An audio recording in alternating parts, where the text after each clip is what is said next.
ને કાકા હા કેમ બગાસું ખાતું મેં જોયું? અલા ઊંઘ જ પૂરી નહીં થતી લા. કેમ આ ગરમી આવી ને કેવો ત્રાસ છે. કેમ? રાત્રે મચ્છર કાન પાસે આમ એવું કરે. બરાબર સવારે 6:30 વાગે દૂધ વાળો ઠોંગ ઠોંગ કરીને જગાડી દે. બરાબર 8 વાગે દહીં વેચવા આવે છે. અચ્છા તો પેલો રબર વાળો હોર્ન આવે ને પેલું પુપ પુપ પુપ પુપ એવું કંઈક વગાડે.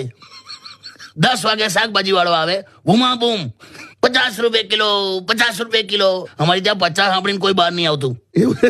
તેણે નવું ચાલુ કર્યું છે 25 રૂપિયા 500 ગ્રામ 25 રૂપિયા. પાછા બહાર આવી જાય બધા. એટલે એ જાય પછી 11 સાડા 11 પેલા છરી કાતરની ધાર કાઢવા વાળો આવે એટલે એનું પણ આવો કંઈક અવાજ આવે. 12 સાડા 12 થાય હા એટલે કુકરની સીટીઓ વાગે. પછી જમીને એવું થાય કે ચાલ બપોરે આમ ચાલ થોડી વાર સુઈ જાઉં. હા તો તરત કુરિયર 3:30 થાય એટલે બાજુ ઠક ઠક ઠક ઠક એ પોસ્ટમેન. અરે બાપ. એટલે પણ શું આ વોટ્સએપના જમાનામાં કાગળો લખી લખીને પોસ્ટમાં મોકલો છો યાર. 4:30 થાય એટલે સોસાયટીના છોકરાઓ સાયકલો લઈને નીકળે ટીંગ ટીડિંગ ટીંગ ટીડિંગ ટીંગ ટીડિંગ.